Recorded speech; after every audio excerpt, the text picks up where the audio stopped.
Hello，大家好，အားလုံးပဲမင်္ဂလာပါရှင်။ Chinese Corner နဲ့ကြိုဆိုပါရစေ။ဒီဗီဒီယိုကတော့ HSK5 ရဲ့ self study tips တွေကို share လုပ်ပေးပါမှာ။အဲ့တော့ဒီဗီဒီယိုကတော့ listening ပေါ့နော်။ Tingly 部分အတွက်ပါ။အဲ့တော့ Tingly ကတော့ရှင်က skill ထဲမှာအပိုင်ဆုံးပေါ့နော်။ရှင်အမှတ်ကလည်း60ကျော်ရတယ်။အဲ့တော့ Tingly ကိုဘယ်လိုမျိုးအမှတ်များများရအောင် practice လုပ်မလဲ။အဲ့ဒါကို share လုပ်ပေးမှာဖြစ်ပါတယ်။အဲ့တော့ HSK5 ရဲ့ချင်းလီကပေါ့နော်ခတ်တဲ့အပိုင်းကကြတော့လေ तू ကတပုတ်သေးကိုနားထောင်ပြီးတော့မေကုန်းကစာပိုက်တစ်ပိုက်သေးကိုနားထောင်ပြီးမေကုန်းက3ခုလောက်ဖြေရတဲ့ဟာမျိုးပေါ့နော်အဲ့ဒီအပိုင်းကတော့နည်းခဲ့တယ်ရှေ့အပိုင်းကတော့ तू ကပုံမှန်တိုင်းပဲပေါ့နော်နားထောင်ပြီးတော့နားထောင်တစ်ပိုက်နားထောင်တစ်ပုတ်ဖြေအောင်ပဲเนาะအဲ့လောက်ကြီးထူးခြားတဲ့မေကုန်းပုံစံမျိုးတော့မရှိဘူး listening ကအဲ့တော့ပထမအဆုံး trend က listening မှာကအပုတ်40ဖြေရတယ်အပုတ်40ဖြေရတာကိုတီးပူဖန်ပထမပိုင်းမှာအပုတ်20ဖြေရတယ်အဲ့တော့အဲ့ဒီအပုတ်20ကတော့ပြောရရင်နောက်ကအပုတ်20ထက်လွယ်တယ်လို့ပြောလို့ရတယ်ပေါ့နော်အဲ့တော့ listening ကိုဖြေတဲ့ခါကျရင်ပထမအဆုံး tips ကဘာလဲဆိုတော့အရင်ဆုံးအဲ့ဒီ audio file မလာခင် तू မထွက်ပြခင်အရင်ဆုံးကိုယ့်အနေနဲ့အဖြေကိုဖတ်ဖို့လိုပါတယ်အဖြေကိုနားလည်မှသာလျှင်ကိုက listening မှာအဖြေမှန်မှန်ရွေးနိုင်မယ်ပေါ့နော်အဲ့တော့အဖြေကိုနားလည်ဖို့ဘာလို့လိုတာလဲဘယ်လိုနားလည်အောင်ဖတ်မလဲဆိုတော့ဥပမာပြောပြပါမယ်ဥပမာတကယ်လို့အဖြေမှာ तू က ABCD မှာအဲ့ဒီ ABCD လုံးမှာနေရာတွေပေးထားတယ်ဥပမာနော်工作တို့家တို့公司တို့公司တို့家တို့公园တို့ထားပါတော့ရီးရွက်တို့လို့ပြောနေရာတွေအကုန်လုံးပေးထားတယ်ဆိုလို့ရှိရင်ကိုတိလိုက်ရပြီဒါကသူမေးတဲ့မေကွာ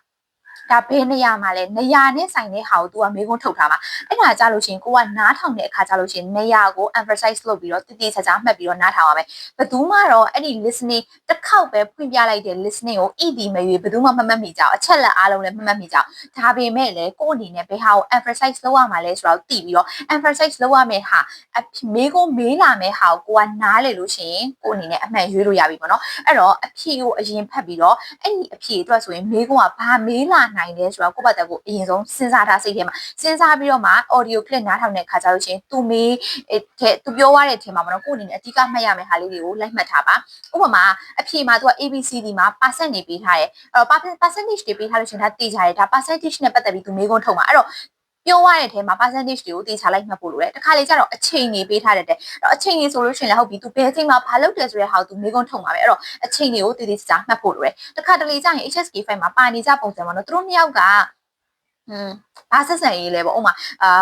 လင်မယားဆက်ဆံရေးလားဒါမှမဟုတ်တငယ်ချင်းလားဒါမှမဟုတ်အခန်းပေါ်လားအတန်းပေါ်လားလုတ်ဖို့ကင်ဖက်လားအဲ့လိုမျိုးဆက်ဆံရေးဘာဆက်ဆံရေးလဲအဲ့လိုဟာမျိုးဆိုရင်တော့ तू ကတခုတည်းကို emphasize မလုပ်ရဘူးပေါ့နော်စာပိုက်တစ်ပိုက်လုံးနားထောင်ပြီးတော့မှသူတို့စကားပြောတဲ့ပုံစံဘယ်လိုမျိုးရှိလဲအဲ့ဒါကိုကြည့်ပြီးတော့မှကိုယ့်အနေနဲ့ဖြေရမှာမျိုးပေါ့နော်အဲ့တော့အဓိကကတော့အဖြေကိုကြိုပြီးတော့ဖတ်ထားပါအဲ့ဒီ reading clip မလားအဲ့ဒီ listening audio file မလာခင်ပေါ့နော်နောက်ပြီးတော့နောက်တစ်ခုရှိတာက listening က one chance ပဲနော် HSK4 ရဲ့ကနေစပြီးတော့ तू ကတစ်ခေါက်ပဲဖွင့်ပြတာအဲ့ဒါကြောင့်မို့လို့အဲ့တစ်ခေါက်မှာကိုမရလိုက်လို့ရှိရင်အဲ့ဒါကိုမှလုံးဝ chance မရှိတော့ဘူးအဲ့တော့မရလို့ရှိရင်အဲ့ဒီမရတဲ့အပုတ်ကြီးကိုခေါင်းထဲမှာအကြာကြီးထည့်ပြီးတော့စဉ်းစားမနေနဲ့မရလို့ရှိရင်လုံးဝမရတော့ဘူးကိုလည်းမသိလိုက်ဘူးအဖြေမှန်လည်းဘာမှမသိဘူးမရတော့ဘူးဆိုလို့ရှိရင်ကိုကြိုက်တဲ့ဟာသာဝိုင်းခိလိုက်တော့ကိုကြိုက်တဲ့ဟာသာခဲချစ်ခဲလိုက်တော့အဲ့ဒါဆိုလို့ရှိရင်ဒီကြတော့မှန်ချင်လည်းမှန်တော့မယ်ကွာကန်ကောက်လို့မှန်လည်းအမှတ်ရပါမှားလည်းမှားပဲပေါ့အဲ့ဒါကြီးကိုအကြာကြီးစဉ်းစားမနေနဲ့ပေါ့နော်အဲ့ဒါကြီးကိုစဉ်းစားလိုက်လို့ရှိရင်အဲ့ဒီဟာခေါင်းထဲကအတွေးတွေကမထွက်ဘူးဆိုရင်နောက်အပုတ်တွေကြလို့ရှိရင်အဲ့ဒီအတွေးကြီးကရှောက်ပြီးတော့အဖြေတွေကစက်တိုက်မှားသွားနိုင်တယ်အဲ့ဒါကြောင့်မို့လို့နောက်ပြီးတော့ तू က listening တပုတ်နဲ့တပုတ်ကြားထဲမှာ तू က10စက္ကန့်ပဲအချိန်ရတာ10စက္ကန့်နဲ့နော်အဲ့တော့10စက္ကန့်ဆိုအဲ့1 2 3 4 10ထိလိုက်တော့ပြည့်သွားတယ်အဲ့လိုဖြစ်တဲ့အတွက်ကြောင့်မလို့ကိုကပထမအပုတ်ရဲ့အဖြေကိုစဉ်းစားတာက9စက္ကန့်အတွင်းမှာလုံမရမှာသူအတန်ဖိုင်ပြီးတော့9စက္ကန့်အတွင်းမှာပထမအပုတ်ရဲ့အဖြေကိုရှာနိုင်ရမယ်ပြီးသွားလို့ရှိရင်နောက်ထပ်9စက္ကန့်ကကျတော့နောက်လာမယ့်အပုတ်ရဲ့အဖြေကိုကြိုပြီးတော့ဖတ်ထားရမယ်အဲ့ဒါမှသာလျှင်ကိုအနေနဲ့ကအပုတ်တိုင်းကိုအဆင်ပြေမှာပေါ့အဲ့ဒါကြောင့်မို့လို့တပုတ်သေးကိုပဲအကြာကြီးစဉ်းစားနေရမျိုးမလုပ်ပါနဲ့စဉ်းစားဖို့အချိန်မရှိဘူးပေါ့နော်အဲ့ဒါကြောင့်အဲ့တပုတ်ကိုမရတော့ဘူးဆိုရင်ထင်ရတာဝိုင်းခလိုက်ပြီးရင်နောက်အပုတ်တွေကိုစက်တိုင်းဖြည်သွားပါတော့အဲ့ဒါတော့အဲ့တိုင်းတောက်လျှောက်ဖြည်သွားပြီးတော့part 2မှာလည်း part 2ရဲ့အစမှာလည်း TR profile မှာလည်းအဲ့တိုင်းဖြည်အောင်ပဲဖြည်ပြီးတော့မှနောက်ဆုံးမှာပေါ့နော်3ပုတ်4ပုတ်လောက်ပါတယ်ပေါ့ခါလေး5ပုတ်လားမသိဘူးပါလေးရှိအဲ့တပုတ်ကိုသူက3ခုတွဲဥပမာဆိုရင်ကျွန်တော်ဒီမှာကြည့်မယ်ဆိုလို့ရှိရင်36ကနေစပြီးတော့36 39 38က audio clip တစ်ခုတည်းကိုပဲနားထောင်ပြီးတော့ဒီ3ပုတ်လုံးကိုဖြည့်ရမှာအဲ့ဒါကြတော့ကိုယ့်အတွက်ပို့ပြီးတော့မှတ်ရတဲ့ကိစ္စများသွားပြီပေါ့နော်အဲ့ကြားလို့ရှိရင်လည်းကိုယ့်အနေနဲ့ကအဲ့ဒီ3ပုတ်လုံးရဲ့အဖြေကိုအရင်ဆုံးကြိုပြီးတော့မှတ်ထားပါမှတ်ထားပြီးတော့မှမေးနိုင်စီရှိရလေကိုယ့်အနေနဲ့စဉ်းစားထားအဲ့ကြရင်တော့မြန်မြန်ဖတ်ဖို့လိုတယ်ပေါ့နော်ပြီးသွားလို့ရှိရင်သူ audio clip ပြောပြလိမ့်မယ်အဲ့ audio clip ကတခုတည်းမေးခွန်းထက်အများကြီးရှိတယ်အဲ့တော့အဲ့ဒါကိုနားထောင်တဲ့အခါကျလို့ရှိရင်သူ့ရဲ့ rules ကပေါ့နော်အဲ့ဒီ၃ပုတ်လုံးကအဲ့ဒီ audio clip ထဲမှာလည်းအဖြေကအစင်လိုက်၃ပုတ်ပဲပါတာအဲ့တော့ရှေ့ရောက်လိုက်နောက်ရောက်လိုက်ဒီတခုမှမရှိဘူးပြောချင်တာကကိုကဥပမာပထမအဆုံးအပုတ်ရဲ့အဖြေကိုကိုကဘယ်နေရာမှာရနိုင်မလဲဆိုရင်သူ့ရဲ့ audio clip ကအစပိုင်းမှာသူပြောလိမ့်မယ်သူအလေအပုတ်ဆိုရင်လည်းအလေကောင်မှာပြောလိမ့်မယ်နောက်ဆုံးပုတ်ဆိုလည်းနောက်ဆုံးအဆုံးသက်မှာသူပြောသွားလိမ့်မယ်အဲ့တော့တကယ်လို့ပေါ့နော်ကိုကအဆုံးသက်တောင်ရောက်နေပြီပထမဦးဆုံးအပုတ်ရဲ့အဖြေကိုမရလိုက်ဘူးဆိုရင်အဲ့ဒါပြီးသွားပြီဘာမှစဉ်းစားမနေတော့ကိုထင်တဲ့ဟာပဲချစ်ခဲ့လိုက်တော့ဗောနော်အဲ့တော့ तू ကအစင်လိုက်ပဲလာတာဖြစ်တဲ့ကြောင့်မို့ तू အပိုင်းတွေပဲရှိရဲ့နောက်ပြီးတော့အဲ့ဒီနောက်ဆုံးကအပုတ်ရဲ့အဖြေကလည်းပထမဦးဆုံးပုံမှာပထမဦးဆုံးဆက်စချင်းမှာထွက်ပြထားမှာမဟုတ်ဘူးအဲ့ဒါကြောင့်မလို့ကိုအနေနဲ့ကတပုတ်ချင်းစီပေါ့လိုက်မှတ်သွားဖို့လိုတယ်နော်အဆုံးပိုင်းရောက်တဲ့အထိကိုရှင်းနှစ်ပုတ်ကဘာမှအဖြေမသိလိုက်ဘူးဆိုရင်တော့ဒါကိုကလွတ်သွားပြီပေါ့နော်အဲ့တော့ကိုအဆင်ပြေတဲ့ဟာကိုပဲဖြေပေါ့နော်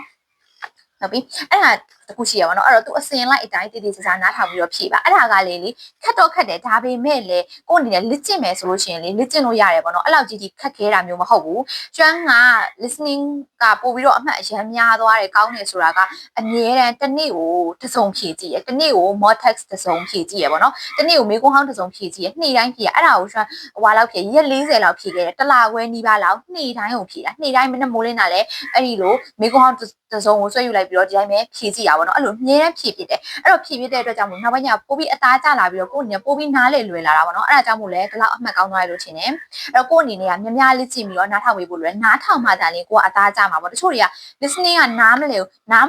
မမထောင်အဲ့တော့နားမထောင်တော့လဲပို့ပြီးတော့နားမလဲအဲ့လိုမျိုးနဲ့ပဲပတ်ချာလဲနေရအဲ့တော့ကိုယ့်အနေနဲ့နားလေနိုင်ဖို့သူပြောတဲ့ speed ပေါ့နော်စကားအမြန်နှုန်းကိုကိုယ့်အနေနဲ့လိုက်နားထောင်ပြီးနားလေနိုင်ဖို့ဆိုတာကများနားထောင်မှကိုကအဲ့ဘယ်လိုပြောမလဲအရှိန်နဲ့ပေါ့နော်သူပြောရတဲ့စကားအရှိန်နဲ့ကိုကလိုက်လို့မိမှာပေါ့နော်အဲ့တော့များနားထောင်ဖို့လိုပါတယ်နောက်ပြီးတော့ listening နေမှာပေါ့နော်တစ်ခုရှိရဲ့ကိုပထမဦးဆုံးစဉ်းစားလိုက်တဲ့အဖြေကဒါ99%အမှန်ဖြစ်နိုင်တယ်တချို့တွေကရှိရနော်ကိုကဒီအပုတ်ကိုနားထောင်လိုက်ပြီးကိုပြီးဒီအဖြေကA ဆိုတော့ကိုသိလိုက်တယ် A ချစ်လိုက်ပေါ့ချစ်ပြီးတော့မှလေနောက်ကြတော့မှ3-4ပုတ်လောက်ကြော်ပြီးတော့ဒါမှမဟုတ်အားလုံးဖြီးပြီးတော့မှဟဲ့ဒါ A မဟုတ်တော့ပါဘူး C ဖြစ်ရင်လည်းဖြစ်မှာပဲဆိုပြီး C ကိုဖြေပြန်ပြောင်းလိုက်တာမျိုးအဲ့ဒါမျိုးကလူတိုင်းလုပ်ကူတယ်ဟုတ်စောင်းမွေးတွေကြရင်အဲ့လိုမျိုး dream ဖြစ်တာပေါ့နော်အဲ့လိုမျိုးလုပ်တဲ့အခါကျရင် listening မှာလေဘယ်တော့မှဒုတိယအဖြေကိုလုံးဝမပြောင်းနဲ့ပေါ့နော်ဒုတိယကိုယ့်ရဲ့စိတ်ထဲမှာဘယ်လိုပြောလဲဒါဖြစ်ရင်ဒါလည်းမှန်လောက်တယ်ဆိုပြီးတင်မြောက်ဝင်သွားတဲ့ပုံကိုလုံးဝမပြောင်းပါနဲ့ပထမဦးဆုံးကိုနားထောင်ပြီးချင်းကိုစိတ်ထဲကနေတိလိုက်လို့ရွေးတဲ့ဟာကိုပဲချစ်ပေါ့နော်ဝေးတဲ့ဟာကိုပဲအတီးယူပါဘာဖြစ်လို့လဲဆိုတော့ listening တွေကအဲ့ ABCD ရဲ့တစ်ခုနဲ့တစ်ခုထင်အောင်ထင်မှာပေါ့နော်နည်းနည်းလေးပဲလွဲတာလေးပေးထားဖြစ်တဲ့အတွက်ကြောင့်မို့လို့ကိုယ့်အနေနဲ့ကအဲ့လိုထင်နိုင်တယ်အဲ့တော့နောက်မှစဉ်းစားတဲ့အဖြေကမှားဖို့အရန် percent များတယ်เนาะအဲ့တော့ရှေ့ကကိုဖက်စာချင်းရွေးတဲ့အဖြေမှန်ကိုပဲရွေးပါဖြတ်ပြီးတော့မပြင်ပါနဲ့နောက်တော့မှเนาะအဲ့လိုကြောင့်လည်းအမှတ်တွေနဲသွားတဲ့လူတွေလည်းအများကြီးပဲရှိရပါတော့အဲ့တော့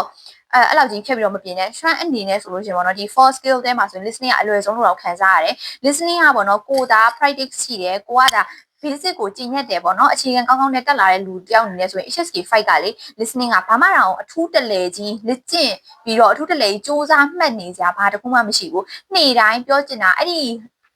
ဟာလေမိနစ်40လားမသိမိနစ်40လား38မိနစ်လားအဲ့လောက်ပဲရှိရအဲ့ဒီ audio file ရလေနော်အဲ့ဒီအပုတ်40အတွက် audio file အဲ့တော့တနေ့ကို45မိနစ်လောက်အချိန်ပေးပြီးတော့နေ့တိုင်းအဲ့လိုတနေ့တစ်စုံစီပဲနားထောင်သွားကြည့်ကိုယ်အနေနဲ့ကတည်ကြပါအမှတ်ကောင်းကောင်းရမှာပဲနော်အဲ့တော့ဘာမှတော့ကြီးမခက်ခဲဘူးနေ့တိုင်းကိုယ့်အတက်ကိုလေ့ကျင့်သွားများဖြည့်ကြည့်ဆိုလို့ရှိရင်ကိုယ်အနေနဲ့ပို့ပြီးတော့အဆင်ပြေသွားပါလိမ့်မယ်အဲ့တော့ကိုယ်ယုံကြည်ပေါ့နော်ကိုယ်ယုံကြည်ပြီးတော့ဖြည့်ပါဘယ်တော့မှအဖြေကိုပေါ့နော်second choice အတွက်ပြန်ပြီးမပြင်နဲ့ပေါ့နော်ပြင်လိုက်ရင်မှားနိုင်ကြအရင်များတယ်အဲ့ဒါကြောင့်မို့လို့ပါဒါကတော့ရှမ်းက HSKK ရဲ့ listening ကိုဘယ်လိုမျိုး sub stay လုပ်ခဲ့လဲဆိုတဲ့အကြောင်း share လုပ်ပေးတာဖြစ်ပါတယ်အဲ့ဆိုရင်ကျွန်တော်နောက်ဗီဒီယိုမှာပြန်ပြပါမယ်အားလုံးကြည့်ကြပါ bye bye